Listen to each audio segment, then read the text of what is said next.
She was desperate for work. He was born into wealth. When she walked into that interview for a maid position, neither expected their worlds to collide again. I need this job, Mr. Ellis. It's as simple as that. Talia Monroe. 10 years of silence. 10 years of unanswered questions.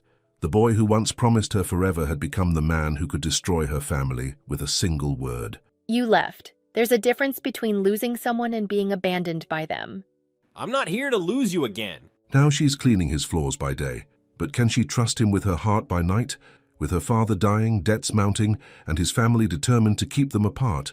Will love be enough to bridge the gap between the maid and the millionaire?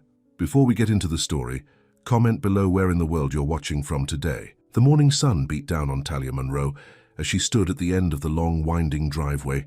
Her hand clutched the worn leather strap of her purse so tightly her knuckles ached. The Ellis estate loomed ahead, its white columns and sprawling gardens exactly as she remembered them, imposing, perfect and cold. "You can do this," she whispered to herself, taking the first step forward. "It's just a job interview." But it wasn't just any job, and this wasn't just any house. Talia had sworn 10 years ago she would never set foot on this property again. Yet here she was, desperate and out of options. The last 8 months had been a nightmare. First her father's stroke, then her mother's sudden death from a heart attack. Grief piled upon grief. College dreams abandoned, bills mounting, and her younger brother Marcus still needing stability. At 25, Talia found herself back in a town she'd fought so hard to escape, applying for a position as a maid at the estate that held her most painful memories. She straightened her simple blue dress, the nicest thing she owned, and walked up to the massive front door. Before she could knock, the door swung open. "You must be Miss Monroe," said an older woman with silver hair pulled into a tight bun. Her eyes, sharp and assessing, moved over Talia from head to toe. "I'm Mrs. Winters, the housekeeper. Come in, Mr. Ellis is expecting you."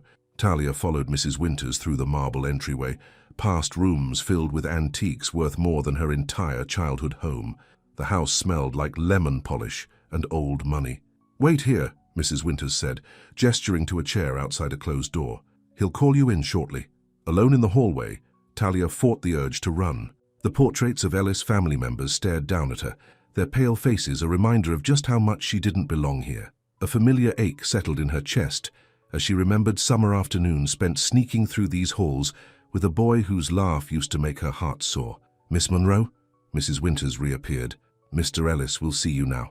Talia stood, smoothed her dress one last time, and stepped into the office. The man behind the mahogany desk was not looking up when she entered. His dark blonde hair fell across his forehead as he studied some papers. He was dressed in an expensive suit that fit his tall frame perfectly. "Please have a seat. I'll be with you in just a moment," he said, his voice deeper than she remembered, but still unmistakably his. Talia sat silently, waiting. When he finally looked up, the shock that crossed his face would have been satisfying if it didn't mirror the turmoil in her own stomach. "Talia," he breathed, the papers forgotten. "Talia Monroe." "Mr. Ellis," she replied flatly, keeping her face blank even as memories flooded back, of playing in the creek behind the property, of whispered promises under stars, of a first kiss that had felt like a beginning instead of an end. Grayson Ellis stood abruptly, his chair rolling back. "I didn't. The application just said T. Monroe. I didn't realize that I'd be desperate enough to apply for a maid position at your family's estate." The words came out sharper than she intended, but she didn't soften them. "Life's full of surprises." He stared at her, and for a moment she saw the boy she once knew, the one who taught her to fish, who helped her with algebra homework, who looked at her like she hung the moon. But then his expression changed, a careful mask sliding into place. "It's been a long time," he said quietly. 10 years. Not that you'd have reason to keep count. Grayson lowered himself back into his chair. "Why are you here, Talia? Really?" She met his gaze directly. "I need a job, Mr. Ellis. It's as simple as that." "There must be other positions in town more suited to your—" "To my what?" she challenged. "My status? My education? I didn't finish college, if that's what you're wondering. Some of us don't have trust funds to fall back on." Something flashed in his eyes, hurt, maybe guilt, but it disappeared quickly. "I just meant your talents.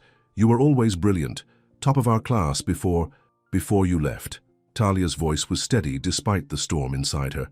"And now I'm here for the cleaning position, unless there's a memory you'd rather I wipe down first." Grayson flinched as if she'd struck him. Good, she thought. Let him feel something. Your application says you have experience, he said, shifting to a more professional tone. I cleaned houses through high school to help Mom with bills. After Dad's stroke, I took night shifts at the hospital. Cleaning jobs pay better than you might think when you're willing to work while everyone else sleeps. He nodded, shuffling through her paperwork without really looking at it. And your father? How is he? Stable. Not the same. She didn't elaborate. Her father's condition wasn't something she wanted to discuss with Grayson Ellis of all people. And your mother? He asked softly. Talia swallowed hard. She passed 4 months ago. Talia, I'm so sorry. The genuine pain in his voice nearly cracked her resolve. I hadn't heard. Why would you? She cut him off. You haven't been a part of our lives for a decade. The silence that followed was heavy with unspoken words. Grayson ran a hand through his hair, a gesture so familiar it made her heart ache. I have a different position available, he finally said. Personal assistant. It pays twice what the housekeeping role does, and no. Talia's response was immediate. I don't want your charity. It's not charity, it's a legitimate position. That conveniently opened up the moment you saw me. She shook her head. I'm not here for favors. I'm here for work. Work I know how to do. Grayson leaned forward, his expression intense. And I'm not here to lose you again. The words hung between them, too honest, too raw. Talia felt her carefully constructed walls trembling. You didn't lose me, Grayson, she said quietly. You left. There's a difference. Before he could respond, a sharp knock sounded at the door, and Mrs. Winters entered without waiting for permission. Mr. Ellis, your aunt has arrived. She's waiting in the drawing room. Something like dread crossed Grayson's face. Tell her I'll be there shortly. Mrs. Winters glanced between them, her eyes narrowing slightly before she nodded and left. Your aunt, Talia said with a bitter smile. I remember her well. Talia, do I have the job or not, Mr. Ellis? Some of us have bills to pay. Grayson stared at her for a long moment, conflict clear in his blue eyes. Yes, he finally said. You have the job. Mrs. Winters will show you around and explain your duties. You can start tomorrow. Talia stood, relief washing through her despite everything. Thank you. As she turned to leave, his voice stopped her. Talia, we should talk about what happened. She looked back at him, at the man who had once been her whole world. Nothing happened, Mr. Ellis, that's the point. You left and nothing happened. She walked out before he could see the tears threatening to spill. The small house Talia shared with her brother Marcus and their father felt particularly cramped that evening. The kitchen table was covered with bills and medication schedules. Their father slept in his bedroom, the steady hum of his oxygen machine a constant reminder of how fragile their situation was. You took the job at the Ellis place? Marcus asked, his expression disbelieving. At 20, he had their mother's warm brown eyes and their father's stubborn chin. After everything? We need the money, Talia said simply, sorting through the pile of overdue notices. It pays better than anything else in town. But it's him. Marcus shook his head. Gray Ellis. The same rich boy who broke your heart and never looked back. Talia sighed. That was a lifetime ago. We were kids. And now he's what? Your boss? Marcus scoffed. You really think that's going to work out? It doesn't have to work out. It's just a job. She tried to sound convincing. I clean, I get paid, I come home. End of story. Marcus leaned against the counter, arms crossed. Men like him don't remember girls like us, Talia. Not really. We're just passing entertainment until they go back to their real lives. The words stung because part of her feared they were true, but another part remembered the look in Grayson's eyes today, like he was seeing a ghost he'd never stopped searching for. I can handle Grayson Ellis, she insisted. Like you handled him last time. Marcus's voice softened. I remember how you were after he left. You didn't get out of bed for days. I was 15 and dramatic, Talia said, forcing a smile. I'm a grown woman now. Marcus didn't look convinced. Just be careful. Those people, they don't see us the way we see them. Talia nodded, but her mind was already drifting back to Grayson's words. I'm not here to lose you again. What did that even mean after all this time? Grayson stood at the window of his childhood bedroom, watching the sun set over the property. He'd returned to oversee the renovation and sale of the estate, a task he'd been dreading for months. Now, with Talia back in his life, everything had changed. There you are, came a sharp voice from the doorway. I've been waiting for 20 minutes. Grayson turned to face his aunt, Vivian Ellis, a woman whose iron will had shaped the family for decades. At 65, she remained formidable, her silver hair styled perfectly, her posture rigid with ingrained privilege. I had an interview to conduct, he said. Yes, I heard. Vivian's lips thinned with disapproval. The Monroe girl, your new maid. The way she said maid made Grayson's jaw tighten. Her name is Talia. I know very well who she is. Vivian stepped further into the room. Have you forgotten what happened the last time you involved yourself with that girl? I was 17. Dad was overreacting. Overreacting? Vivian's laugh was cold. He caught his son, the heir to the Ellis fortune, planning to run away with the daughter of his groundskeeper, a girl from the wrong side of town. Anger flared in Grayson's chest. Don't talk about her like that. Oh, Grayson. Vivian sighed as if he were still a child. I thought you'd outgrown this phase. You have responsibilities now. The company, the family name. I'm well aware of my responsibilities, he cut in. That's why I'm here, to get the estate ready for sale as we agreed. And hiring Talia Monroe? Is that part of your responsibilities too? Grayson turned back to the window, unwilling to let his aunt see the conflict in his eyes. She needed a job. I had an opening, it's business. Nothing about that girl has ever been just business for you, Vivian said quietly. Your father sent you away for a reason. Dad sent me away because he was a controlling bigot who couldn't stand the thought of his son caring about someone he deemed beneath us, Grayson said, the words he'd held back for years finally spilling out. And you supported him. Vivian's face hardened. We did what was necessary for both of you. Necessary? Grayson laughed bitterly. You destroyed something beautiful because it didn't fit your narrow view of what my life should be. She would have ruined you. She made me better. Grayson faced his aunt fully now. And I abandoned her because I was too young and scared to stand up to you and Dad. Vivian studied him for a long moment. She's not a part of your world, Grayson. She never was. Maybe it's time I reconsidered what my world should be. Don't be foolish. You have a life in New York, a company to run, responsibilities. I'm aware, Grayson said coldly. Now, if you'll excuse me, I have work to do. After Vivian left, Grayson sank onto the edge of his bed, overwhelmed by memories. The desk by the window was where he'd written letters to Talia after being sent away, letters his father had discovered and destroyed. The closet still held the jacket Talia had worn one rainy afternoon when they'd been caught in a storm. He'd kept it all these years, a reminder of what he'd lost.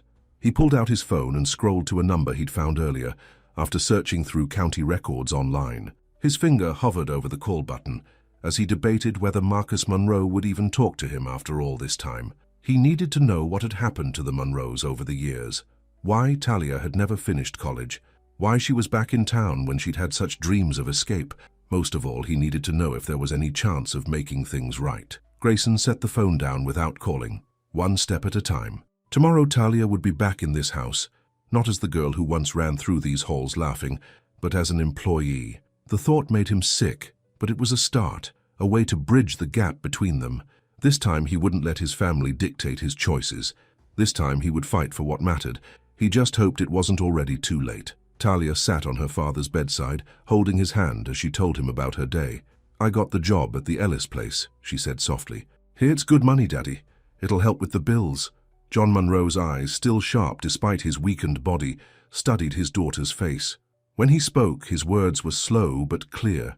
Ellis boy? Back? Talia nodded, surprised. Yes, Grayson's back. Just temporarily, I think, to sell the estate. Her father squeezed her hand weakly. Be careful. It's just a job, she assured him. The same words she'd told Marcus. Nothing more. John shook his head slightly. Heart still broken. Tears pricked at Talia's eyes. Even in his condition, her father saw right through her. It was a long time ago, Daddy. I'm over it. He didn't believe her. Truth. Talia sighed, knowing what he was asking. No, I never told him about the letters, or about what his father said to me. John's eyes closed briefly, pain crossing his face that had nothing to do with his physical condition. Should. What good would it do now? Talia stood and adjusted her father's blanket. The past is past. I'm just going to do my job, get paid, and focus on taking care of you and Marcus. Her father's eyes, filled with a wisdom that transcended his limitations, followed her. Still, love? The question hit her like a physical blow. Did she still love Grayson Ellis? The boy who had been her first everything, first best friend, first confidant, first love? No, she decided. She couldn't love a ghost, and the boy she'd known was long gone, replaced by a wealthy CEO in tailored suits who looked at her with a stranger's eyes. I need to love myself first, she finally answered. Something I forgot how to do after he left. Her father nodded slightly, seeming satisfied with her answer, even if it wasn't quite the truth. Later, alone in her small bedroom, Talia pulled out an old wooden box from under her bed. Inside were mementos from another life, a pressed flower, a faded photograph, and a stack of unopened envelopes. Letters she'd written to Grayson after he'd gone, but never sent. Letters full of questions, accusations, and eventually, heartbreak. What she hadn't told her father or Marcus was the real reason she'd taken the job. Yes, they needed the money desperately, but more than that, she needed answers. Closure. The chance to finally look Grayson Ellis in the eye and understand why he'd thrown away what they had as if it meant nothing. Tomorrow she would step back into the world that had rejected her once before. She would clean the floors and dust the shelves of a house that had witnessed her greatest joy and deepest pain, and somehow she would protect her heart from breaking all over again. As Talia drifted off to sleep, miles away in the Ellis estate, Grayson stood at his window looking out at the night sky. Both of them, separated by distance and years of silence, found themselves wondering the same thing. What might have been if things had gone differently that summer day 10 years ago? And more importantly, was there any way to find out? The Ellis estate looked different in the early morning light as Talia parked her old Honda at the far end of the staff lot. She'd been up since 5 a.m. making breakfast for her father, setting out Marcus's lunch, and trying to ignore the knot of anxiety in her stomach. Mrs. Winters was waiting at the service entrance, clipboard in hand, her expression as stern as it had been the day before. "You're 3 minutes early," she noted, checking her watch. "Good. Punctuality is essential in this household." Talia nodded, following the older woman through the kitchen where 2 other staff members were already at work. "This is Carmen, our cook," Mrs. Winters said, gesturing to a plump woman kneading dough. "And Luis, the groundskeeper." Luis looked up from his coffee, surprise crossing his weathered face. "John Monroe's daughter? Little Talia?" "Hello, Mr. Ramirez." Talia smiled, recognizing her father's old friend. "It's been a while. Too long. How is your father doing?" "As well as can be expected," Talia said softly. Mrs. Winters cleared her throat. "Social hour is after work, not during. Come along, Ms. Monroe, there's much to show you." The tour was thorough. 6 bedrooms, 4 bathrooms, a library, dining room, formal sitting room, sunroom, and countless other spaces that needed regular attention. Mrs. Winters rattled off an endless list of rules and expectations as they moved through the house. "Mr. Ellis prefers the curtains open in the morning and closed at sunset. The silver is polished weekly. Hardwood floors are cleaned with this solution only. The oriental rugs require special care. Miss Vivian insists that her suite be cleaned first thing when she's in residence, which is most weekends." Talia tried to absorb it all, though her attention kept drifting to the familiar corners of the house, the window seat where she and Grayson had read books on rainy days, the back staircase they'd used to sneak in and out, the closet under the stairs where they'd hidden during games of tag. "Are you listening, Miss Monroe?" Mrs. Winters' sharp voice brought her back to the present. "Yes, ma'am. Polish the silver weekly. Special solution for the hardwood." Mrs. Winters narrowed her eyes. "See that you remember. Now, Mr. Ellis specifically requested that you handle the library and his office personally. Those rooms contain valuable books and papers." The implication was clear. Don't steal anything. Talia felt her cheeks warm with anger, but she kept her expression neutral. "Of course. You'll start in the East Wing. Cleaning supplies are in this closet. I'll check your work at noon." Left alone, Talia took a deep breath. She could do this. It was just cleaning, something she'd done plenty of times before. The fact that it was Grayson's home, filled with reminders of their shared past, didn't matter. This was just a job. She tied her hair back, pulled on gloves, and got to work. By mid-morning, Talia had cleaned 2 guest bedrooms and was starting on the 3rd when she heard footsteps in the hallway. Expecting Mrs. Winters, she straightened up from making the bed, only to find Grayson standing in the doorway.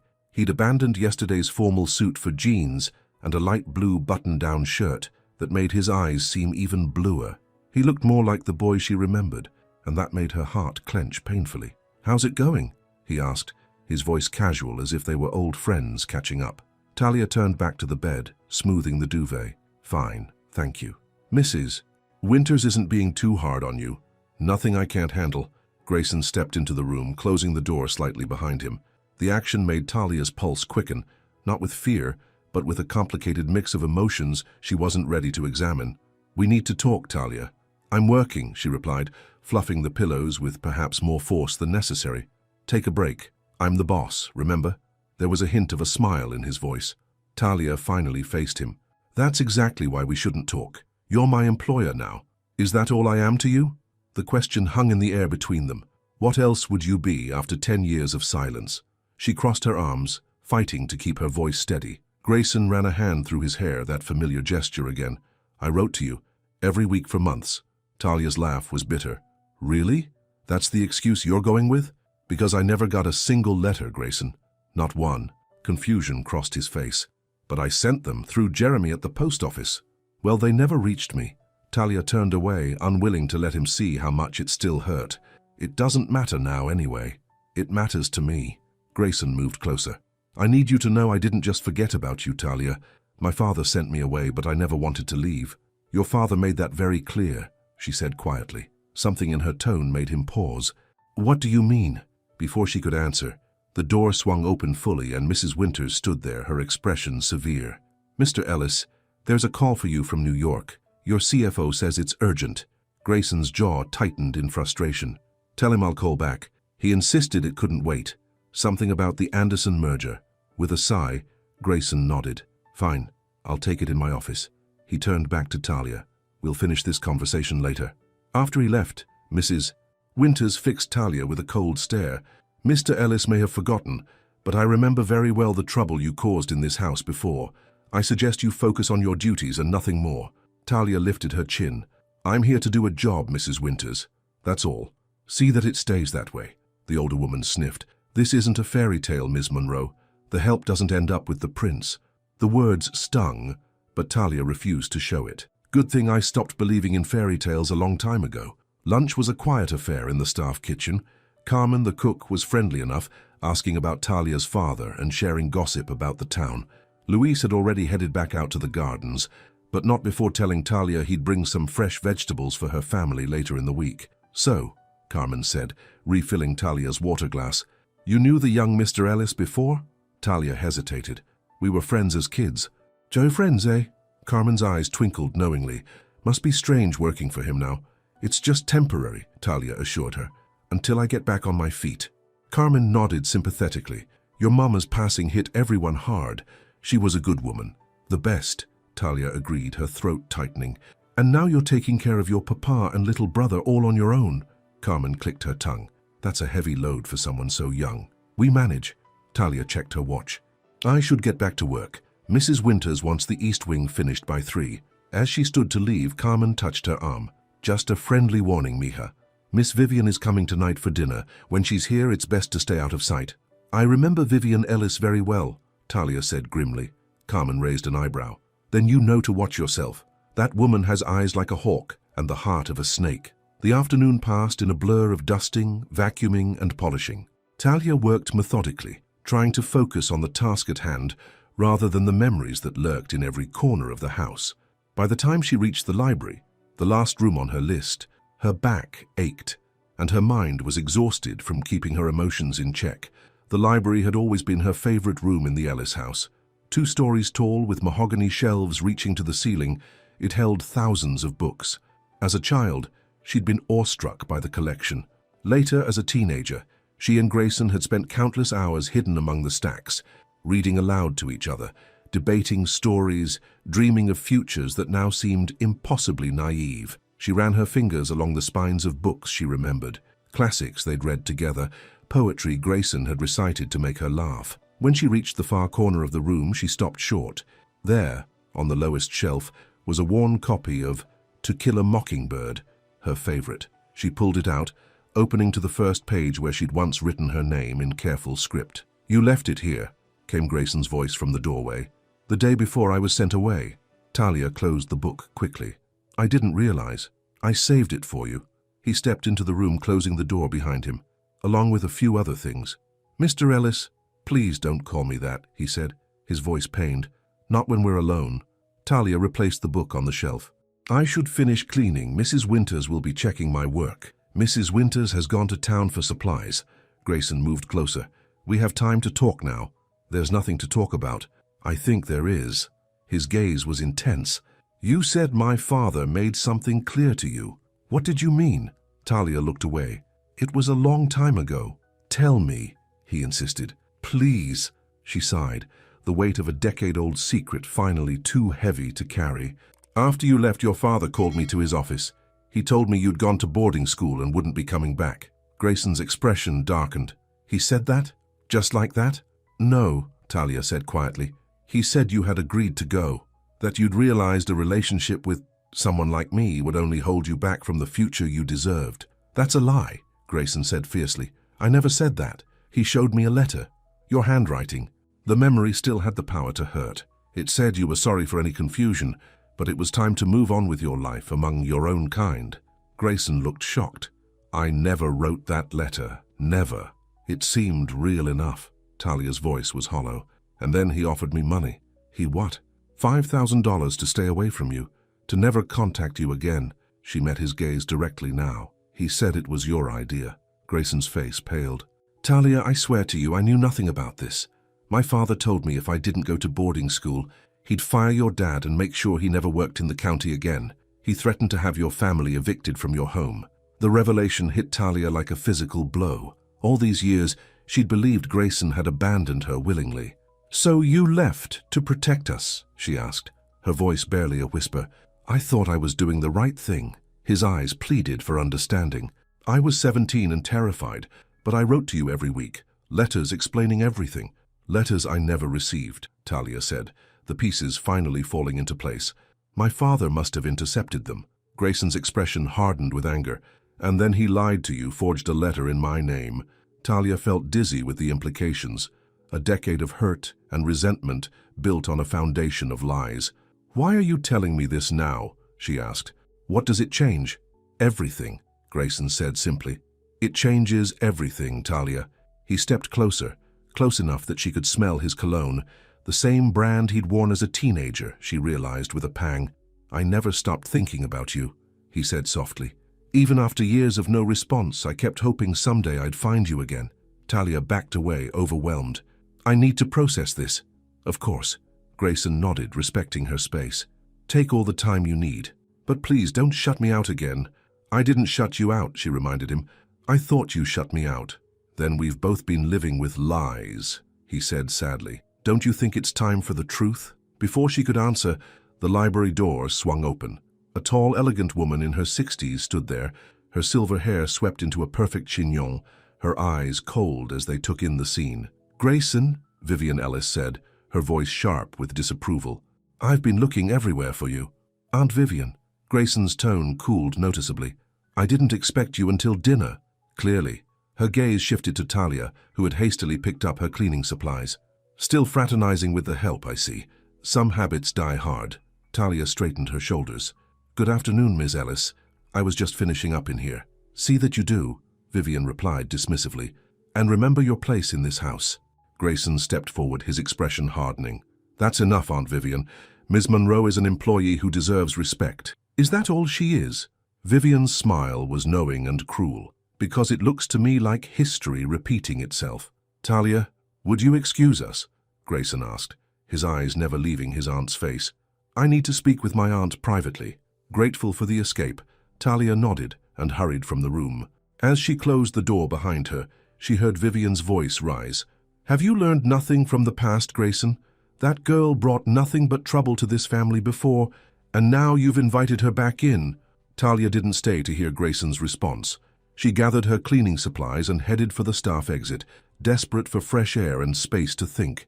Outside, she leaned against the wall of the house, trying to make sense of everything she'd learned.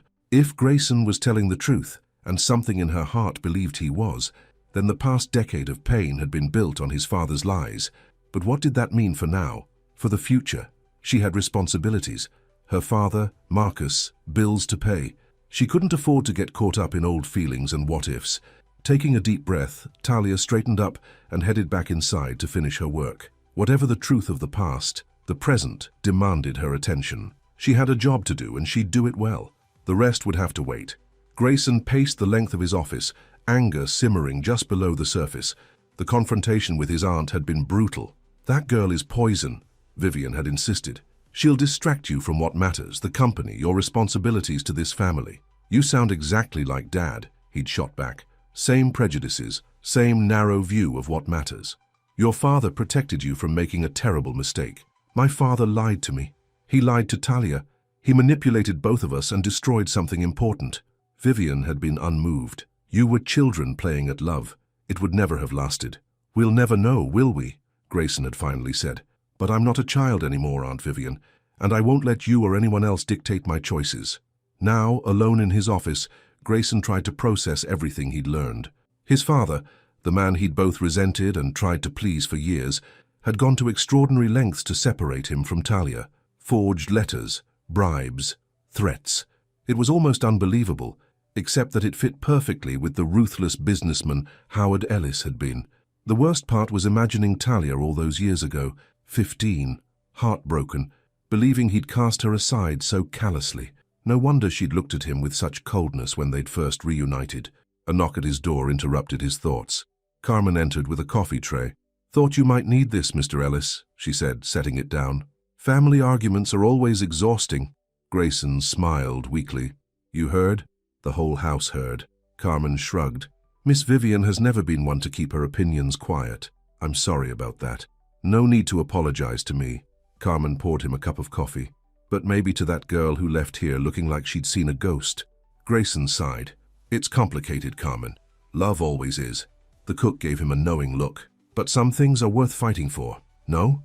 "Yes," Grayson agreed, suddenly certain. "Some things are definitely worth fighting for." After Carmen left, Grayson made a decision. He'd spent 10 years regretting his silence, his compliance with his father's wishes. He wouldn't make the same mistake again. Picking up his phone, he dialed a number he'd saved yesterday. "Marcus Monroe? This is Grayson Ellis. I know I'm probably the last person you want to hear from, but I need to talk to you about your sister."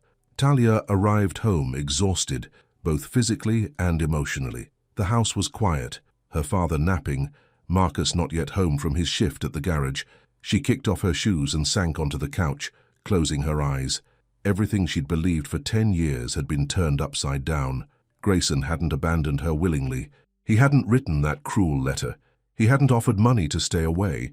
But did it matter now? They were different people, living different lives. He was a wealthy CEO, and she was struggling to keep her family afloat. The gap between them was wider than ever. The front door opened and Marcus entered, his expression unusually serious. "Hey," she greeted him. "Bad day at work." "Interesting day." Marcus sat across from her. "I got a call from Grayson Ellis." Talia sat up straight. "What? Why would he call you?" "He wanted to meet, talk about you." "And did you?" Marcus nodded. "Just came from there. We met at the diner." "What did he want?" Talia asked, trying to sound casual and failing miserably. To explain his side of the story, Marcus studied his sister's face. "He told me everything, Talia, about his father's threats, the letters, all of it." "And you believe him?" "Strangely, yes." Marcus leaned forward. "He showed me one of the letters he wrote you. He kept copies of them all." Talia's heart skipped. "He kept them for 10 years. Apparently." Marcus reached into his pocket and pulled out an envelope, slightly yellowed with age. "He gave me this for you. Said it was the first one he wrote." With trembling fingers, Talia took the envelope. Her name was written on the front in Grayson's neat handwriting, the address of her childhood home underneath. "I'll give you some privacy," Marcus said, standing. "But Talia, for what it's worth, I think he's telling the truth, and I think he never stopped caring about you." Alone, Talia stared at the envelope for a long time before finally opening it. The letter inside was dated just days after Grayson had been sent away. "Dear Talia, I'm writing this from my new room at Westfield Academy. It's cold and sterile and nothing like home. The worst part is knowing you're 500 miles away, probably hating me for leaving without saying goodbye. I need you to know I didn't have a choice. My father threatened your family, your dad's job, your home. He said he'd make sure your mom couldn't find work anywhere in the county. I couldn't risk that happening to you, not when it was in my power to prevent it by leaving. I know it's selfish to hope you'll wait for me, but I'm asking anyway. In 2 years I'll be 18. I'll be free to make my own choices, and I promise my first choice will be to come back to you. Until then, I'll write every week. I'll count the days. I love you, Talia. I've never said those words to you before, and it kills me that the first time is in a letter instead of face to face. But they're true. I love you, and not even my father can change that. Yours always." Grayson. Tears streamed down Talia's face as she read the words she should have received a decade ago. Words that might have changed everything. A knock at the door startled her. Wiping her eyes, she went to answer it, expecting a neighbor or perhaps Luis with the promised vegetables. Instead, Grayson Ellis stood on her porch, looking uncertain and hopeful all at once. "I know I should have called first," he said, "but I needed to see you." Talia held up the letter in her hand. "Marcus gave this to me." Grayson nodded. "I should have shown you sooner. I was afraid you wouldn't believe me." "Why now?" she asked. "After all this time, why does it matter?" "Because I'm selling the estate," he said simply. "I'm cutting ties with my father's legacy once and for all. And before I do, I need to know if there's anything left to salvage from the wreckage he created." Talia's heart pounded in her chest. "What are you asking me, Grayson?" "I'm asking for a second chance," he said, his voice low and earnest. "Not to pick up where we left off. We're different people now. But a chance to get to know each other again, to see if there's still something between us worth fighting for." Before she could respond, her father's voice called weakly from inside the house. "Talia, that you? I need to check on my dad," she said apologetically. Grayson nodded. "Of course, take your time, I'll wait." As Talia turned to go inside, he gently caught her wrist. "Just tell me one thing. If you had received my letters back then, if you had known the truth, would it have made a difference?" Talia looked into his eyes, the same eyes that had once held her entire world. "Yes," she said softly. "It would have made all the difference." She slipped inside to tend to her father, leaving Grayson on the porch with a spark of hope he hadn't felt in years. Whatever happened next, the truth was finally out. The rest was up to Talia. And for the first time in 10 years, both of them dared to imagine a future that included the other. The kitchen table was crowded with paperwork, medical bills, mortgage statements, and past due notices, as Talia sorted through them in the early morning light. She'd been up since dawn, unable to sleep after the revelations of the previous day. "You're up early," Marcus said, shuffling into the kitchen in his work clothes. "Did you sleep at all?" "Not much," Talia admitted, pushing a cup of coffee toward him. "Too much on my mind." Marcus sat across from her, eyeing the pile of bills. "How bad is it?" "Bad enough," Talia sighed. "Dad's insurance only covers part of his care, and the mortgage is 3 months behind." "I could pick up more shifts at the garage," Marcus offered. "Denny said he needs help on weekends." "You're already working 6 days a week," Talia protested. "And you should be focusing on your classes, not taking extra shifts." Marcus shrugged. "Community college can wait. Family comes first." Talia reached across the table to squeeze her brother's hand. "You're a good kid, you know that." "Not a kid anymore," he reminded her with a half-smile. "So, are we going to talk about it?" "Talk about what?" "You know what. Grayson Ellis showing up at our door last night. The letter. All of it." Talia looked away. "There's nothing to talk about." "Nothing?" Marcus raised an eyebrow. "The guy waits on our porch for 2 hours while you take care of Dad, and there's nothing to talk about." "He didn't have to wait," Talia said defensively. "But he did. And then you talked for another hour after I got home." Marcus studied his sister's face. "He still cares about you, Talia. Anyone can see that. It's not that simple." Talia stood and began gathering her things for work. "We're different people now. And I've got responsibilities. Dad, this house, you. So what? You're just going to keep working for him, pretending there's nothing between you?" "That's exactly what I'm going to do," Talia said firmly. "At least until I can find another job with decent pay. We need the money, Marcus. Romance is a luxury we can't afford right now." Marcus frowned. "You deserve to be happy too, sis." "I'll be happy when Dad is better and our bills are paid." Talia kissed the top of her brother's head. "I need to go. Mrs. Winters wants me there early to help prepare for some big dinner party tonight." "Grayson mentioned that," Marcus said. "Some business associates coming to see the estate." Talia paused. "You two talked about his schedule?" "We talked about a lot of things." Marcus gave her a meaningful look. "He's not what I expected, Tal. Not the spoiled rich boy I thought he'd be." "Don't," Talia warned. "Don't get attached to the idea of me and Grayson. It didn't work before and it won't work now. Because of money? Because he's white and you're black? Those things didn't matter to you before." "No," Talia said quietly, "because I can't survive having my heart broken by him twice." The Ellis estate was bustling with activity when Talia arrived. Staff had been brought in from the catering company, florists were arranging centerpieces, and Mrs. Winters was barking orders at everyone in sight. "There you are," the housekeeper said when she spotted Talia. "The guests will be arriving at 7. I need all the bedrooms in the west wing prepared. 6 rooms in total." "6?" Talia asked, calculating the workload. "That's going to take—" "I don't care how long it takes," Mrs. Winters cut her off. Just get it done, and when you finish, report to the kitchen. Carmen needs help with the table settings. Talia bit back a retort and headed for the supply closet. It was going to be a long day. By mid-afternoon, she'd prepared 4 of the 6 rooms, changing linens, dusting surfaces, and arranging fresh flowers. She was starting on the 5th when the door opened behind her. "Aunt Vivian said I'd find you here," came a familiar voice. Talia turned to see a woman about her age standing in the doorway, tall and slender, with honey blonde hair and designer clothes. She looked like she'd stepped out of a fashion magazine. "I'm Rebecca Caldwell," she said, extending a manicured hand. "Grayson's friend from New York." "Talia Monroe," Talia replied, suddenly conscious of her work uniform and rubber gloves. "I work here." "Yes, Vivian mentioned that." Rebecca's smile didn't reach her eyes. "She also mentioned you and Grayson have history." Talia removed her gloves. "That was a long time ago." Rebecca stepped further into the room, running a finger along the freshly dusted dresser. "You know, Grayson's been acting strange ever since he came back here. Distracted. Now I understand why." "I should get back to work," Talia said, uncomfortable with the conversation. "Mrs. Winters is expecting these rooms to be ready soon." "Of course." Rebecca moved toward the door but paused before leaving. "Just so you know, Grayson and I have been seeing each other for months. Nothing official yet, but his aunt has high hopes for us." Her eyes narrowed slightly. "I'd hate for him to be distracted by old memories that should stay in the past." After Rebecca left, Talia sat heavily on the edge of the bed. Of course, Grayson was seeing someone. Why wouldn't he be? He was successful, handsome, and from the right social circle. Someone like Rebecca Caldwell made perfect sense for him. So why did the thought make her stomach twist with jealousy? She pushed the feeling aside and got back to work. Rebecca's visit had only reinforced what she already knew. She and Grayson belonged to different worlds. Whatever connection they'd once shared was better left in the past.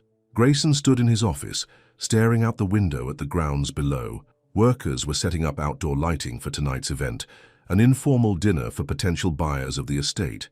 Selling the property had been his plan for months, part of his final break from his father's legacy. Now, he wasn't so sure. A knock at the door interrupted his thoughts. "Come in," he called, expecting Mrs. Winters with another question about the evening's arrangements. Instead, Rebecca entered, looking immaculate as always in a pale blue dress that probably cost more than most people's monthly salary. "There you are," she said, crossing the room to kiss his cheek. "I've been looking all over for you." "Rebecca," Grayson stepped back, surprised. "I didn't expect you until tonight with the others. I caught an earlier flight." She smiled. "I thought we could spend some time together before everyone arrives. It's been 2 weeks since you left New York." "I've been busy," he said, turning back to the window. "The estate preparations, company matters, and reconnecting with old flames?" Rebecca's tone was light, but her eyes were sharp. "I just had the most interesting chat with your maid." "Talia, is it?" Grayson's jaw tightened. "What did you say to her?" "Nothing much, just girl talk." Rebecca moved to stand beside him. "Your aunt tells me you two were quite the item back in the day, before you were sent off to boarding school." "That was private, Rebecca." "Is it?" She raised an eyebrow. "Because from what I can see, you're making it very public. Vivian says you've been spending time with this girl, visiting her home." "Her name is Talia," Grayson cut in, "and my relationship with her is none of Aunt Vivian's business, or yours." Rebecca's perfect composure slipped for a moment. "I thought we had an understanding, Grayson. These past few months, we've had dinner a few times," he said gently. "We've attended the same social functions. That's hardly a relationship." "Your aunt seemed to think otherwise." Grayson sighed. "My aunt has always tried to manage my life. That doesn't mean I let her." Rebecca studied him for a long moment. "You're serious about this girl, aren't you? This maid?" "I'm serious about being honest," Grayson replied. "With myself and with you. We're friends, Rebecca. Good friends, but that's all we've ever been, and you know it." Hurt flashed across her face before she masked it with a cool smile. "Well, I suppose I should thank you for your honesty, belated as it is. I'm sorry if I gave you the wrong impression." "No need to apologize." Rebecca straightened her shoulders. "But I think I'll skip tonight's dinner. I'll have the driver take me back to the airport." After she left, Grayson ran a hand through his hair in frustration. This was exactly the kind of drama he'd hoped to avoid. He'd never encouraged Rebecca's interest, but he hadn't directly discouraged it either.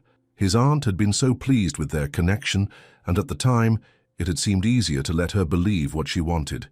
Now that avoidance had caused pain he never intended, just like his silence years ago had hurt Talia. When would he learn that avoiding conflict only created more of it? The evening was well underway by the time Talia finished her additional tasks. The dinner party was in full swing, the sounds of conversation and laughter drifting from the dining room as she slipped through the back hallways of the house. She'd caught glimpses of the guests as they arrived, wealthy-looking men and women in expensive clothes, the kind of people who frequented Grayson's world. She'd seen him too, in a tailored suit, playing the perfect host. He looked like he belonged among them, confident and at ease. "There you are," Carmen called as Talia passed the kitchen. "Come, eat something. You've been working all day." Too tired to argue, Talia joined the cook at the small staff table where a plate of food waited. "Thank you. You look exhausted, mija." Carmen pushed a glass of water toward her. "Mrs. Winters worked you too hard today." "It's fine," Talia said, though her aching feet and back suggested otherwise. "That's what I'm paid for." "No one is paid enough for what that woman demands." Carmen sat across from her. "Did you see all those fancy people? They're here to buy the house, Luis says." Talia nodded, trying not to care.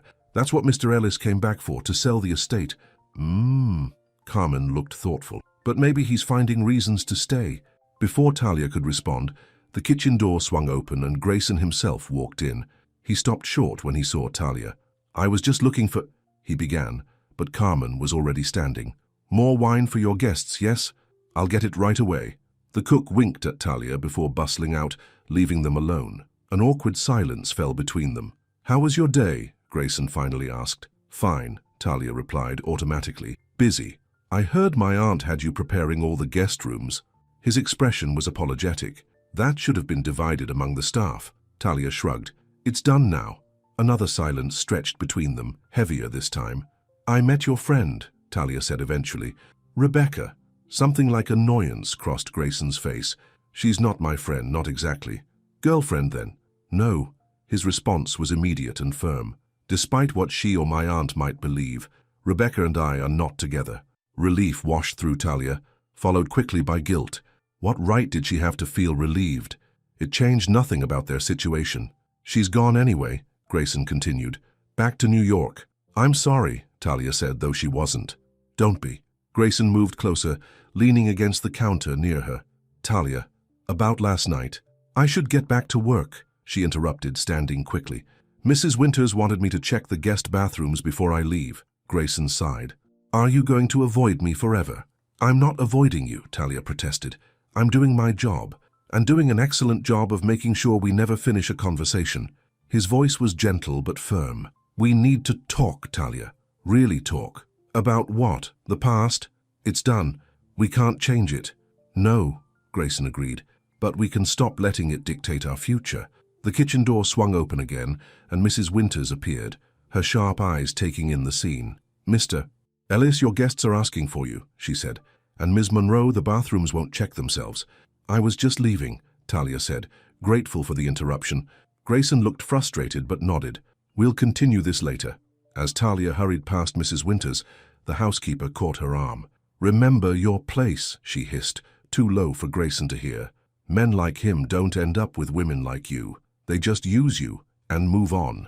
The word stung, but Talia kept her expression neutral. "Good night, Mrs. Winters." The house was quiet when Talia returned the next morning. Most of the guests had left, and those who remained were still asleep after the late-night festivities. She went about her regular duties, cleaning the downstairs rooms, while the guest bedrooms remained occupied. Around mid-morning, she was dusting the library when the door opened. Expecting Mrs. Winters, she turned with a ready excuse for why she hadn't finished yet, only to find Vivian Ellis standing there instead. "Ms. Monroe," Vivian said, her voice cool. "Just the person I was looking for." Talia straightened, immediately on guard. "Good morning, Ms. Ellis. Can I help you with something?" "Indeed you can." Vivian closed the door behind her. "I'd like to discuss your position here." "My position?" "Yes." Vivian moved further into the room, her expensive perfume trailing behind her. "I understand you're in a difficult financial situation. Your father's medical bills, the mortgage on your family home." Talia's stomach tightened. "How do you know about that?" "Small towns have few secrets," Vivian said dismissively, "especially when it comes to money problems." "What does my financial situation have to do with my job here?"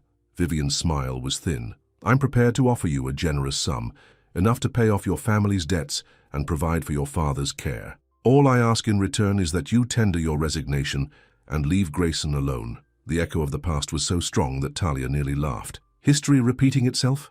Like father? Like sister? I beg your pardon? Your brother tried this same tactic 10 years ago, Talia said, her voice steady despite her racing heart. He offered me money to stay away from Grayson then, too. Vivian looked momentarily surprised before regaining her composure. Then you should understand the situation clearly.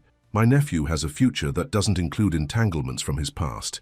He's meant for greater things. Greater than what? Talia challenged. Greater than happiness? Greater than love? Don't be naive, Vivian snapped.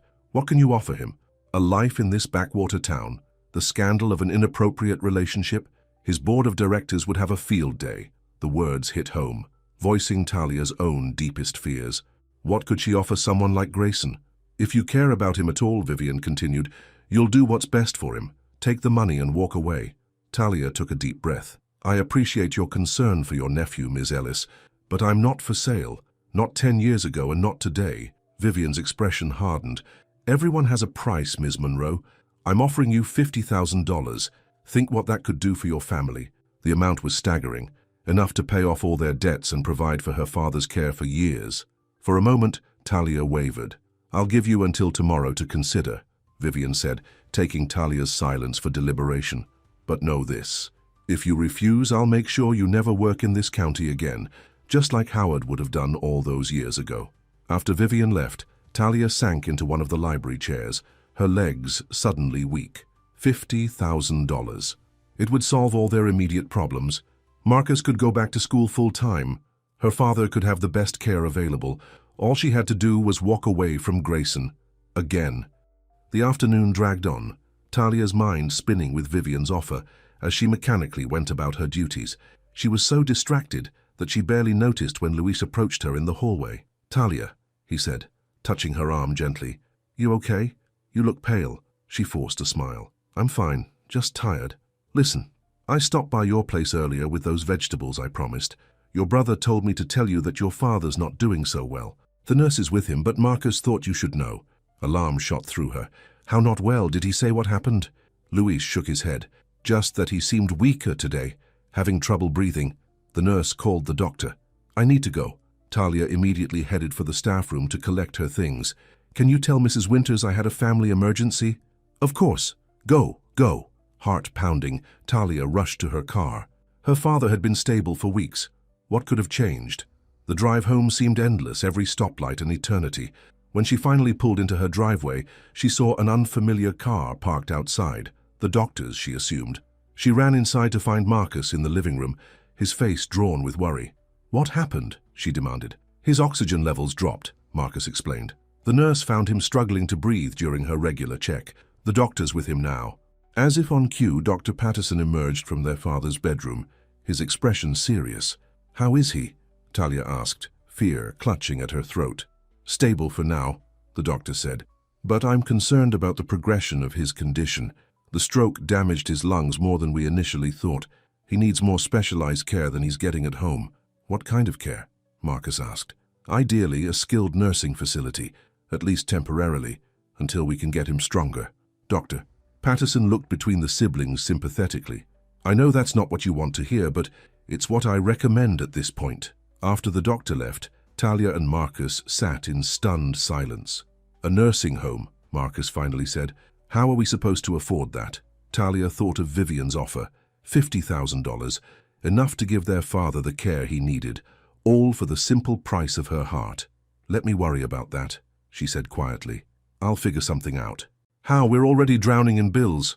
Marcus ran a hand over his face. Unless you're planning to rob a bank, I don't see how we can afford this. Trust me, Talia said, decisions solidifying in her mind. I'll handle it. Later, after sitting with her father and making sure he was comfortable, Talia stepped onto the front porch for some air. The night was warm, stars bright overhead. She thought about Grayson, about the second chance they might have had. The universe had a cruel sense of timing. A car pulled into the driveway, headlights illuminating the yard before cutting off. In the sudden darkness, she couldn't see who had arrived until a familiar figure stepped into the porch light. Grayson, she said, surprised. What are you doing here? Luis told me about your father, he said, concern etched on his face. I wanted to check on you, see if there's anything I can do. The kindness in his voice nearly broke her. This was the boy she'd loved, thoughtful, caring, putting others before himself, but he was also the man Vivian was determined to keep away from her, the man whose world she didn't belong in. "How is he?" Grayson asked, moving closer. "Not good," Talia admitted. "The doctor wants him in a nursing facility, specialized care we can't provide at home." "I can help," Grayson said immediately. "Let me—" "No." Talia's voice was firmer than she intended. "We don't need your charity." Hurt flashed across his face. "It's not charity, Talia. It's caring about someone who matters to you. You don't even know my father. But I know you," he said simply, "and I want to help." Talia turned away, tears threatening. How easy it would be to accept his offer, to let him solve their problems with a checkbook. But then she'd always wonder if she'd chosen him for the right reasons, and she'd never know if he'd chosen her, despite the complications she brought to his life. "Talia," Grayson said softly, stepping closer, "what's really going on? You've been avoiding me since last night. It's complicated." "Then explain it to me." His voice was gentle but insistent, "because I thought we were finally getting somewhere, finally breaking through all the lies and misunderstandings." Talia faced him, knowing what she had to do. "Your aunt came to see me today." Grayson's expression darkened. "What did she say?" "She offered me money. $50,000 to resign and stay away from you." "She what?" Anger flashed in his eyes. "I can't believe she would. Actually, I can believe it. It's exactly what my father would have done." "She made some valid points," Talia said, hating the words even as she spoke them. "About your position, your company, your future." "My future is mine to decide," Grayson said fiercely. "Not hers, not my father's ghost, and certainly not a board of directors." "It's not that simple, and you know it." Talia wrapped her arms around herself, suddenly cold despite the warm evening. "We come from different worlds, Grayson. That hasn't changed. Our worlds didn't keep us apart," he argued. "Lies and manipulation did, and I won't let that happen again." "Maybe there's a reason it didn't work out before," Talia said, forcing herself to continue. "Maybe it wasn't meant to be."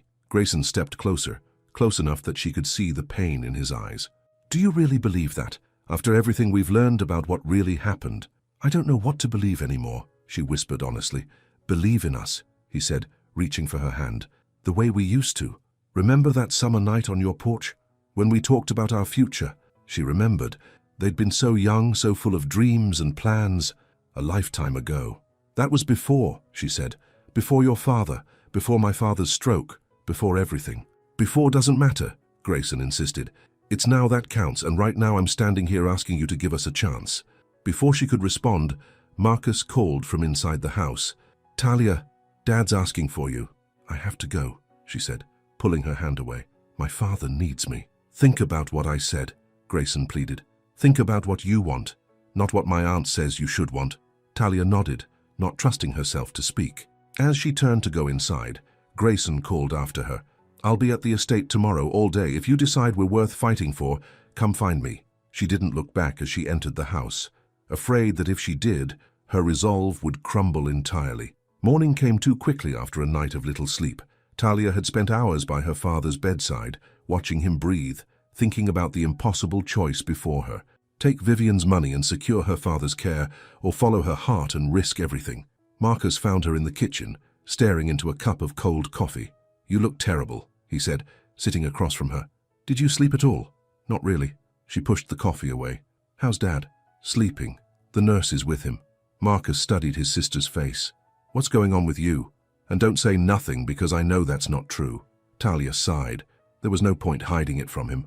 "Vivian Ellis offered me $50,000 to quit and stay away from Grayson."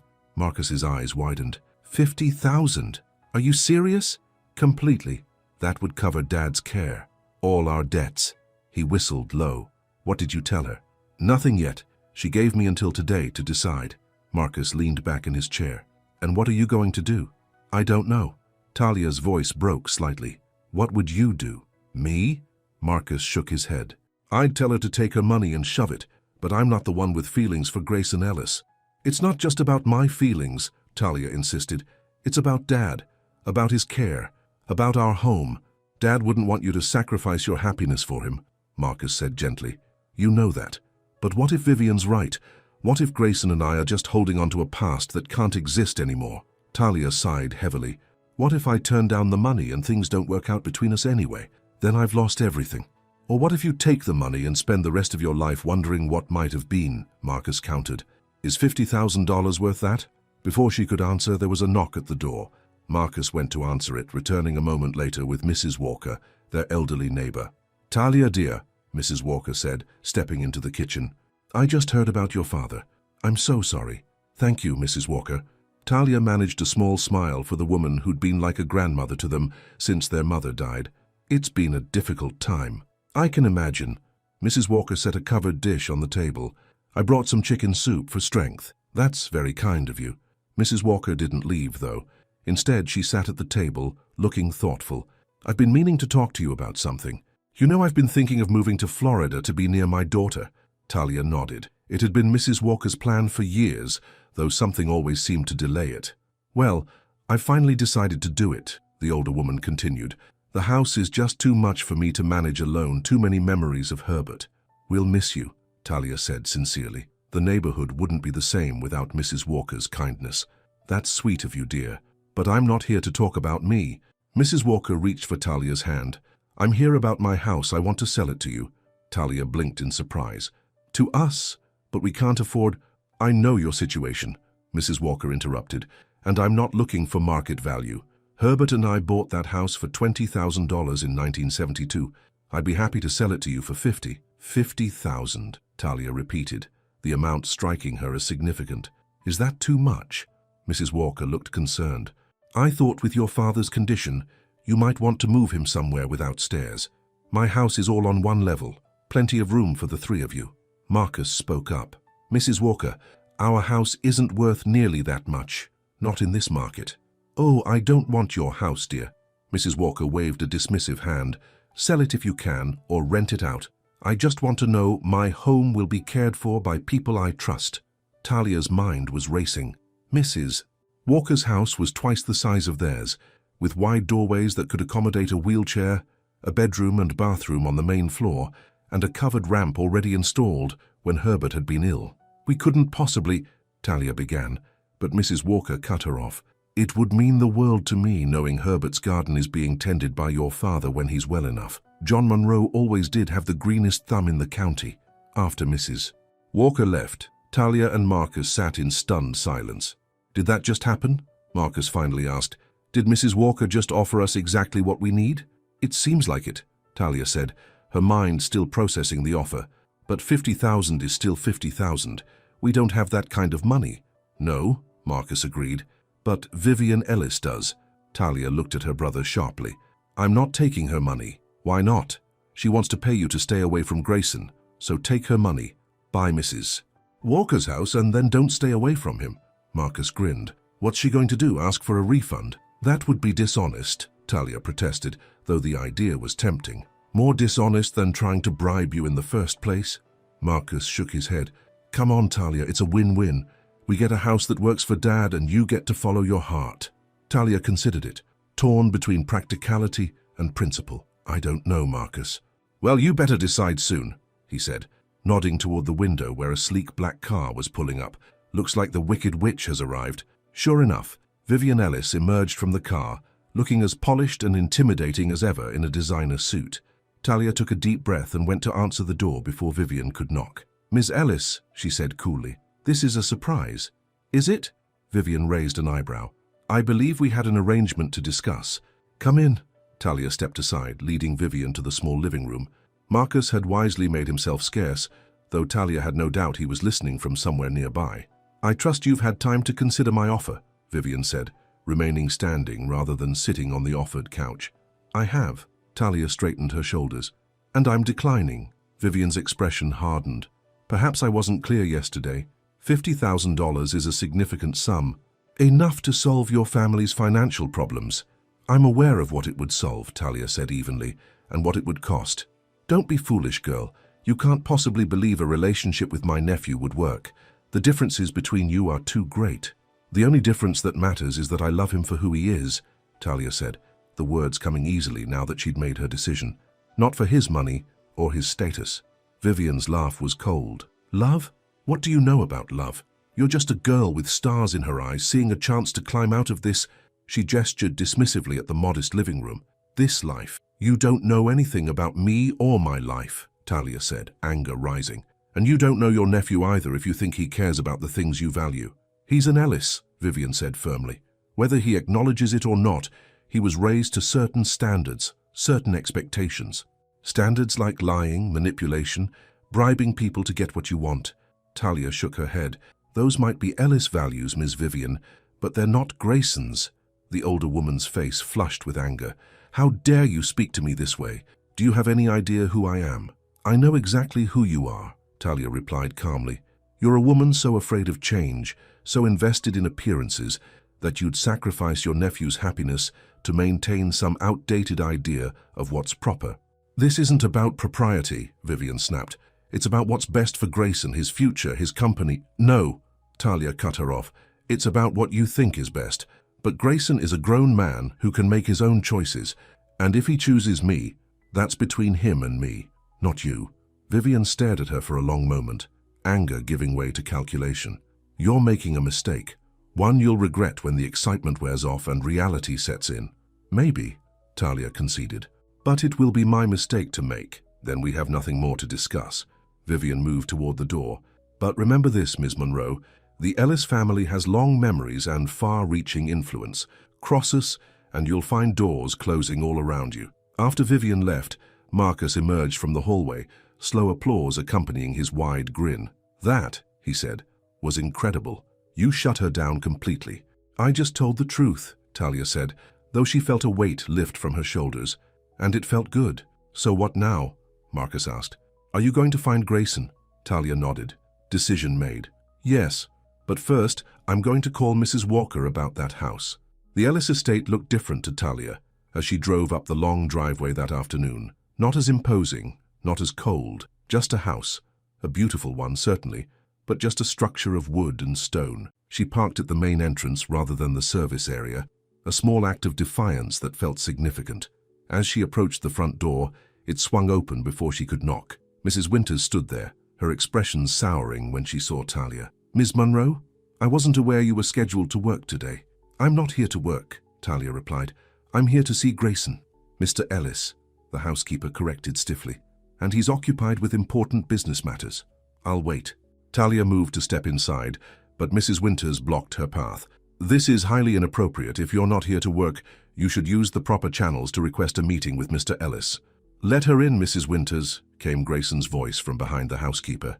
He appeared in the doorway, relief evident on his face when he saw Talia. I've been expecting her. Mrs. Winters stepped aside reluctantly, her disapproval clear in every line of her rigid posture. My office, Grayson said to Talia, leading the way through the grand entrance hall. Once inside with the door closed, he turned to face her. I wasn't sure you'd come. Neither was I, she admitted. But I had a visit from your aunt this morning. Grayson's expression darkened. I'm so sorry, Talia. I had no idea she'd go to your home. It's okay, Talia assured him. In fact, it helped me make my decision. And what decision is that? He asked, hope and fear warring in his voice. Talia took a deep breath. I decided that I'm done letting other people determine my future. Your father, your aunt, even my own fears. They've all had too much power for too long. Grayson moved closer, his eyes never leaving hers. What are you saying, Talia? I'm saying that I turned down your aunt's money, she replied. And I'm saying that whatever this is between us, this connection that survived 10 years and all the lies told to keep us apart, I think it deserves a chance. Joy spread across Grayson's face.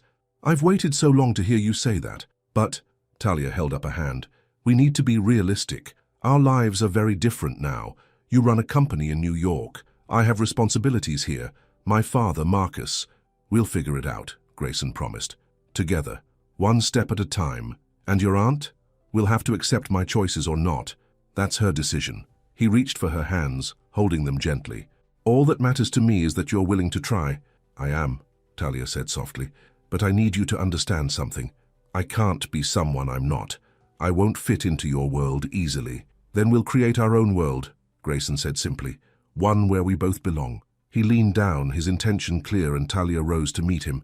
Their lips met in a kiss that felt both familiar and entirely new, a homecoming and a beginning all at once.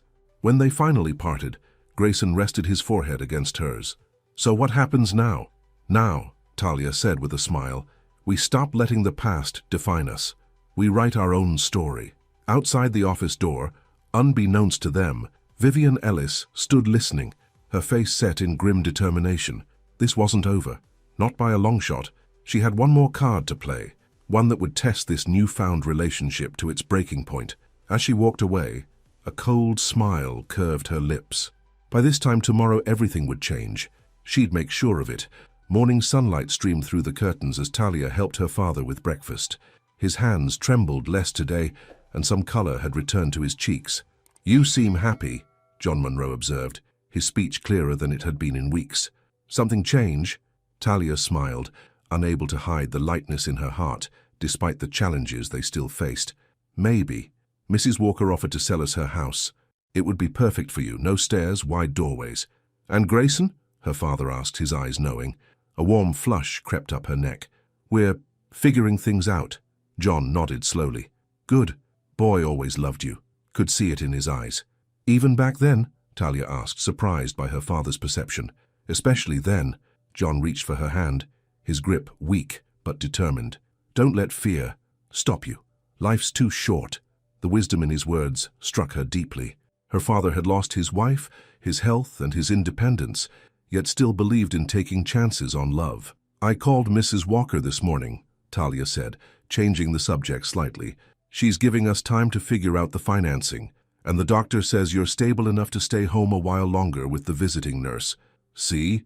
John smiled. "Things working out." The doorbell rang, interrupting their conversation. Marcus called from the front room. "Talia, it's for you." Expecting Grayson, she hurried to the door, only to find a courier standing there with an envelope. "Delivery for Talia Monroe," the man said, handing her a thick manila envelope before heading back to his van. "What is it?" Marcus asked, peering over her shoulder. Talia opened the envelope, pulling out several pages of legal documents. As she skimmed the first page, her blood ran cold. "It's from Grayson's company," she said slowly. "Some kind of lawsuit." Marcus took the papers, frowning as he read. "They're suing Dad for what?" "Something about breach of contract from when he worked at the Ellis estate." Talia flipped through the pages, trying to make sense of the legal jargon. "It says he took proprietary landscaping techniques and designs when he left their employment 15 years ago." "That's ridiculous," Marcus exclaimed. "Dad never stole anything in his life." "According to this, the company is seeking damages of $75,000. Talia felt sick. This has to be Vivian's doing. Marcus's face darkened with anger. "So this is how she plays? You turn down her bribe, and suddenly our family is being sued." "I need to talk to Grayson," Talia said, reaching for her phone. "He wouldn't allow this." But her call went straight to voicemail. She tried again with the same result. "Maybe he's in meetings," Marcus suggested, though his tone was doubtful. "I'm going to the estate," Talia decided, grabbing her keys. "This can't wait." The Ellis estate seemed unusually quiet when Talia arrived. No staff visible, no sounds of activity. She rang the front bell, waiting impatiently until Mrs. Winters opened the door.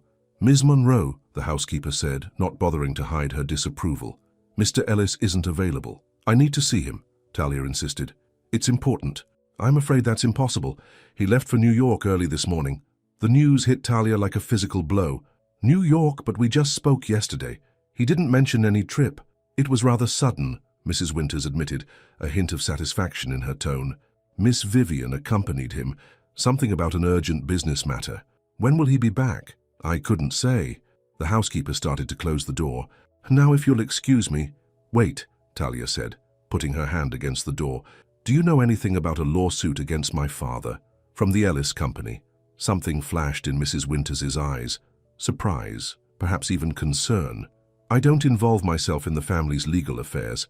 "Please," Talia pressed. "My father is ill. This lawsuit could ruin us." Mrs. Winters hesitated, glancing over her shoulder before lowering her voice. "Miss Vivian was in Mr. Ellis's office last night, going through old files. I heard her on the phone with the company lawyers. And Grayson, was he part of this?" "Mr. Ellis appeared distressed when he left this morning. That's all I can tell you." After the door closed, Talia stood on the porch trying to make sense of what was happening. Had Grayson known about the lawsuit? Had he left without warning because he was avoiding her? Or had Vivian somehow manipulated the situation? She needed answers, and there was only one person who might have them. The law offices of Reynolds and Associates were housed in a stately building in the center of town. The receptionist looked up with a practiced smile as Talia entered. "May I help you?" "I need to speak with Harold Reynolds," Talia said. "It's urgent. Do you have an appointment?" "No, but I'm afraid Mr. Reynolds is booked solid today. Perhaps next week." "It's about the Ellis lawsuit," Talia interrupted, "against John Monroe." The receptionist's smile faltered. "One moment." She disappeared down a hallway, returning shortly with an older man in a tailored suit. His silver hair and kind eyes were familiar to Talia. Harold Reynolds had been a friend of her mother's years ago. "Talia Monroe," he said warmly. "It's been too long. Come into my office." Once seated across from his impressive desk, Talia got straight to the point. "Did you file a lawsuit against my father on behalf of Ellis Enterprises?" Reynolds frowned. "I'm not at liberty to discuss—" "Please," Talia cut in. "My father is recovering from a stroke. This lawsuit could destroy him." The lawyer studied her face for a long moment before sighing. "The paperwork came through our office, yes, but I had serious reservations about it." "What kind of reservations?" "The claims seemed—" he chose his words carefully. "Manufactured, convenient timing, flimsy evidence. When I expressed my concerns, Vivian Ellis said to proceed anyway." "And Grayson? Did he approve this?" Reynolds's expression turned thoughtful. "That's the curious thing. According to Vivian, he did. But when I called him directly this morning, he seemed shocked, said he knew nothing about it." Hope flared in Talia's chest. "So he didn't authorize it?" "Not to my knowledge. In fact, he instructed me to halt all proceedings immediately." Reynolds leaned forward. "But then Vivian arrived at his office with some, let's call it compelling evidence, something that changed his mind." "What evidence?" "I wasn't privy to their private conversation," Reynolds admitted. "But afterward, Grayson looked devastated. He authorized the lawsuit and booked the next flight to New York." Talia's mind raced. What could Vivian possibly have shown Grayson to make him turn against her family so completely? "Is there anything you can do?" she asked. "To delay the lawsuit at least?" Reynolds looked uncomfortable. "Officially, my hands are tied. I represent the Ellis interests." "And unofficially?" A small smile crossed his face. "Unofficially, legal paperwork can sometimes get lost in the system, giving parties time to resolve matters privately." "Thank you," Talia said, grateful for even this small reprieve. As she stood to leave, Reynolds added, "Talia, whatever Vivian showed Grayson, it hit him hard. I've known that boy since he was born, and I've never seen him look so betrayed." The words followed her out of the office, a weight pressing on her chest. What lie had Vivian told? And why had Grayson believed it without even talking to her? 3 days passed with no word from Grayson. The lawsuit remained in limbo, not proceeding but not withdrawn either. Talia had called and texted multiple times, all unanswered. Her messages grew increasingly desperate. "We need to talk. Please call me. Whatever Vivian told you, it's not true." On the 4th day, Marcus found her sitting on the porch swing, staring blankly at her silent phone. "Still nothing?" he asked, sitting beside her. Talia shook her head. "I don't understand. How could he just leave like that, after everything we said to each other?" "Maybe he's not who you thought he was," Marcus suggested gently. "No," Talia said firmly. "Something's wrong. The Grayson I know wouldn't do this without explanation." "The Grayson you knew was a boy," Marcus reminded her. "People change. Not like this." Talia stood suddenly. "I'm going to New York." Marcus stared at her. "What? How?" "I'll take the bus. I have some savings." Determination filled her voice. "I need to see him face to face, get the truth. And Dad, your job. Mrs. Walker is staying with Dad today and you're off work. As for my job," Talia shrugged. "I doubt I still have one anyway." An hour later, with a small overnight bag packed, Talia hugged her father goodbye. "Be careful," John said, concern in his eyes. "But be brave." "I will, Daddy." She kissed his cheek. "I'll be back tomorrow, one way or another." Marcus drove her to the bus station, still looking worried. "Are you sure about this? New York is a long way to go for someone who won't even answer your calls." "I'm sure," Talia said, surprising herself with her certainty. "If nothing else, I need closure. Real closure this time, not based on lies." The bus ride was long and uncomfortable, giving Talia too much time to think. What if Grayson refused to see her? What if Vivian had turned him against her completely? What if the connection she thought they still shared had been just wishful thinking? By the time the bus pulled into the New York terminal, evening was falling. Talia had found the address of Ellis Enterprises online, a gleaming skyscraper in Midtown Manhattan. Exhausted but determined, she took a taxi directly there. The security guard in the lobby eyed her suspiciously as she approached the desk. "Can I help you?" "I need to see Grayson Ellis," Talia said, trying to sound more confident than she felt. "Do you have an appointment?" "No, but it's important, personal." The guard's expression didn't change. "Mr. Ellis doesn't see anyone without an appointment. You can leave your name and number." Desperation made her bold. "Please, just tell him Talia Monroe is here. If he doesn't want to see me, I'll leave." Something in her tone must have reached the guard. With a sigh, he picked up his phone and dialed. After a brief conversation, he looked surprised. "Take the elevator to the 30th floor, he instructed. "Someone will meet you." Heart pounding, Talia rode the elevator up, wondering if Grayson himself would be waiting, or if she'd be met by security and escorted out.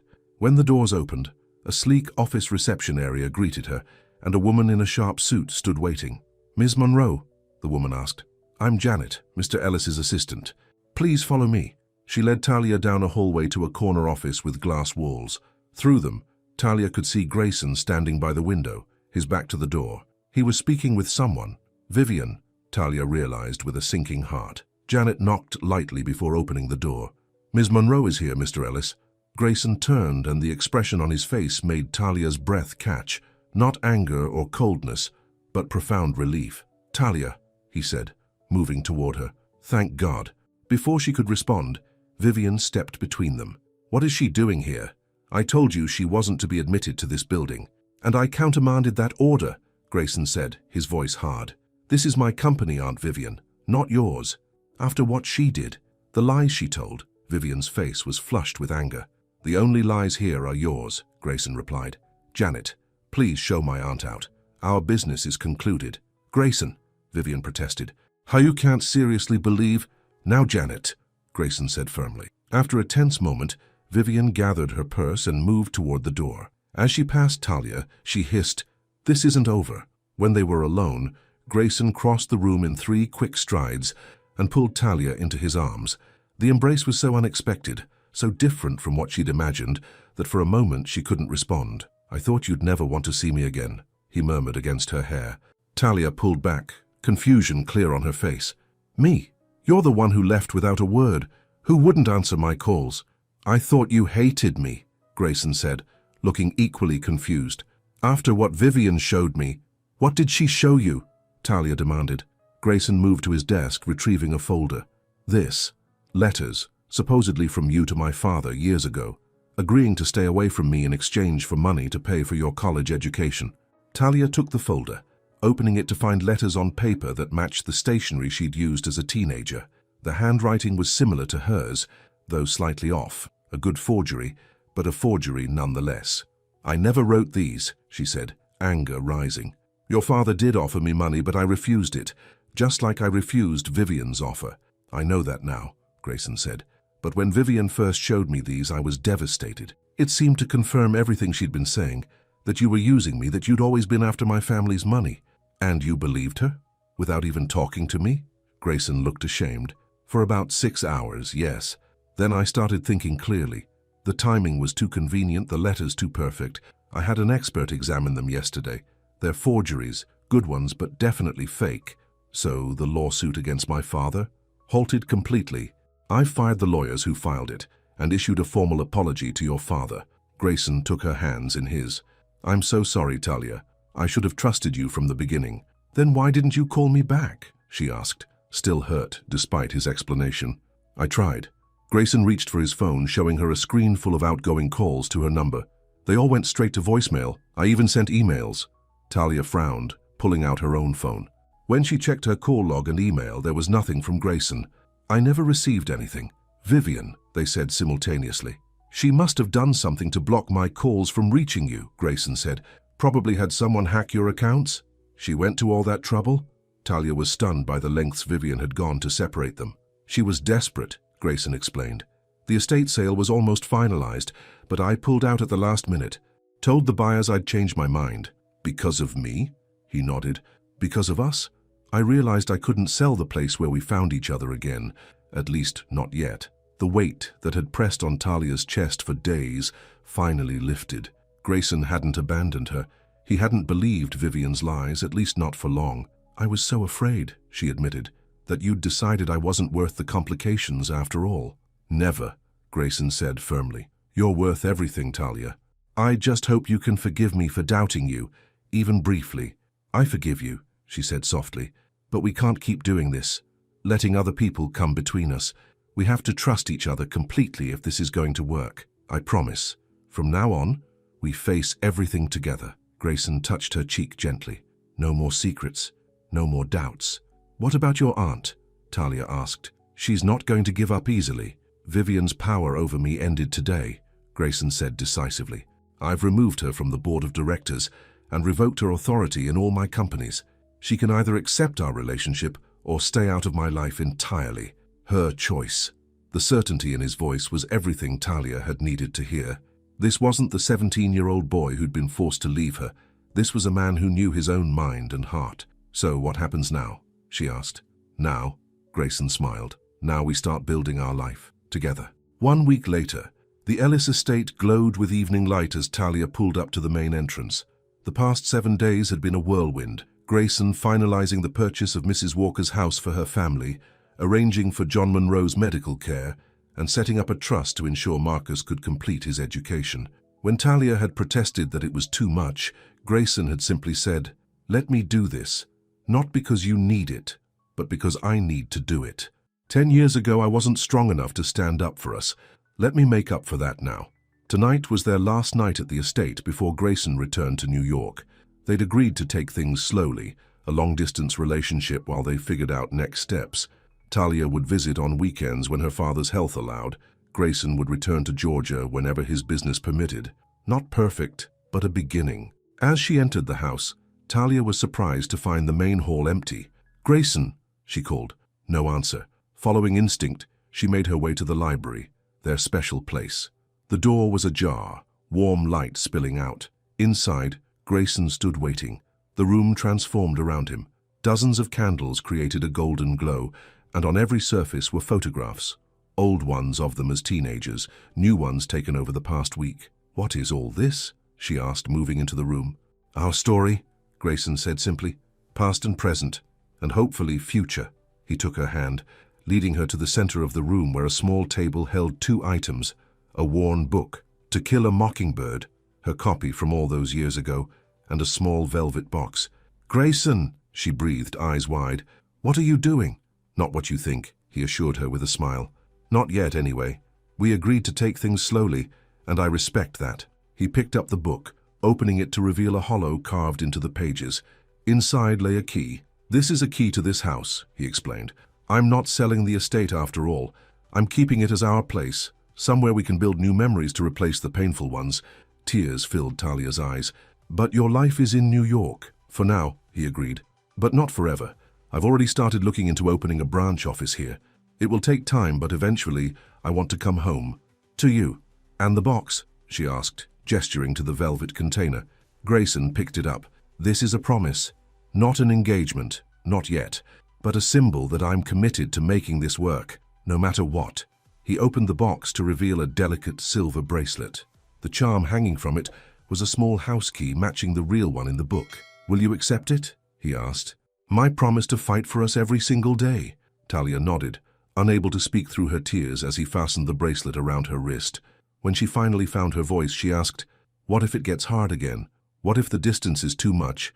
Or your world and mine don't fit together? Then we'll figure it out," Grayson said confidently. "Together."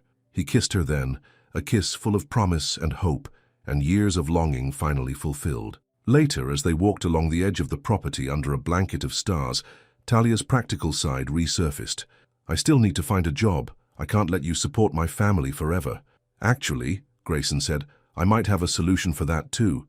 The Ellis Foundation needs a new director for its scholarship program, someone who understands what it means to have dreams interrupted by family obligations, someone with compassion and determination." "Are you offering me a job?" Talia asked, surprised. "I'm suggesting you apply for one," he corrected. "The board makes the final decision, not me. But your qualifications are perfect." "I didn't finish college," she reminded him. "The job comes with a flexible schedule and tuition assistance." Grayson squeezed her hand. "You could finally complete your degree." The offer was tempting, a chance to help others while finishing what she'd started years ago. But one doubt lingered. "People will talk," she said. "They'll say I only got the job because of you, because of us." Let them talk. Grayson's voice was firm. We know the truth, and in time, they'll see it too. Through your work, through the lives you change. As they reached the edge of the property, Talia stopped, looking back at the grand house silhouetted against the night sky. Once a symbol of everything she couldn't have, now a bridge between past and future. I should go, she said reluctantly. Dad will be waiting. I'll walk you to your car, Grayson offered, not ready to let her go. At her car door, he kissed her once more. I'll call you tomorrow before my flight. I'll answer, she promised with a smile. No one's blocking our calls anymore. As Talia drove away, her mind filled with possibilities she'd never dared to imagine. A career helping others, finishing her education, a future with the man she'd never stopped loving. It wouldn't be easy. There would be obstacles, adjustments, compromises. But for the first time in a decade, the road ahead seemed full of hope rather than regret. 3 months later, with autumn painting the Georgia countryside in vibrant colors, Talia stood at the door of the Ellis estate, suitcase in hand. Her time as the director of the Ellis Scholarship Foundation had begun successfully. Her father was thriving in Mrs. Walker's former home with full-time care, and Marcus had returned to college full-time. Everything was falling into place, except one thing. The long-distance relationship was harder than either of them had anticipated. Weekend visits weren't enough. Phone calls and video chats couldn't replace the comfort of simply being together. After another tearful goodbye at the airport the previous week, Talia had made a decision, a leap of faith. Now, as she unlocked the door with her key, no longer just a symbol but a practical tool, she wondered if she was making the right choice. Grayson wouldn't arrive until tomorrow. Unaware of her plan, she carried her suitcase upstairs to what had once been a guest room but was now hers whenever she visited. Only this time, she began unpacking her clothes into the empty dresser, arranging her books on the shelf, making the space truly hers. She was halfway through unpacking when she heard the front door open. Footsteps sounded on the stairs, familiar footsteps. Grayson appeared in the doorway, looking as surprised as she felt. "You're early," she said, a half-unpacked shirt still in her hands. "So are you," he replied, then noticed the open suitcase, the clothes in the dresser. "Talia, what's this?" "I was going to surprise you tomorrow," she explained. "I've arranged to work remotely 3 days a week. The foundation approved it. I thought maybe I could split my time between here and my family's house." Hope bloomed in Grayson's eyes. "You're moving in? Partly, at least?" "If that's okay," she said, suddenly uncertain. "I know we said we'd take it slow." "I was coming to ask you the same thing," Grayson interrupted. "I've transferred most of my New York responsibilities to my CFO. I'm moving back to Georgia for good." Talia stared at him. "You're giving up New York? Your company?" "Not giving up," he corrected. "Restructuring. I can run things from here, with monthly trips to New York." "But why? Why now?" "Because I was unpacking from my last trip home," Grayson explained, moving closer, "and I realized something. My clothes were split between 2 places, just like my heart. And I decided I was tired of living a divided life." Talia's eyes filled with tears. "So we both had the same idea." "Great minds," Grayson said with a smile, pulling her into his arms. "Or maybe just 2 hearts that belong together." As they stood there, surrounded by the physical symbols of their commitment to build a life together, Talia thought of all the years lost to lies and misunderstandings, the missed opportunities, the separate paths they'd traveled. But perhaps those years hadn't been wasted after all. Perhaps they'd both needed to become the people they were now, stronger, wiser, more certain of what mattered most. "Are you sure about this?" she asked, giving him one last chance to reconsider. "Your aunt, your business associates, they might not understand." "Let them judge," Grayson said. "I spent too many years worrying about what others thought. I won't make that mistake again." He kissed her then, a kiss that felt like coming home after a long journey. Later that evening, as they walked the grounds of what was now truly their home, Grayson stopped suddenly, turning to face her with serious eyes. "There's something I need to ask you," he said. Talia's heart skipped. "What?" "When I left 10 years ago, I never got to fight for you, for us." His voice was soft but intense. "My father made his threats and I gave in without a struggle." "You were trying to protect me," Talia reminded him. "Maybe." Grayson took her hands in his. "But I've always wondered if things might have been different if I'd stayed and fought. If I'd been brave enough to stand up to my father, to society, to everyone who thought we didn't belong together." He took a deep breath. "So I'm asking you now, Talia Monroe. This time, do I get to fight for you?" Talia stood still, tears in her eyes. the weight of the past and the promise of the future hanging between them. The answer seemed simple, yet the moment stretched as memories cascaded through her mind, of a boy and girl building forts in the woods, of broken promises and lost years, of forgiveness found and trust rebuilt. Grayson waited, his heart in his eyes, for the word that would finally close the circle begun so many years ago.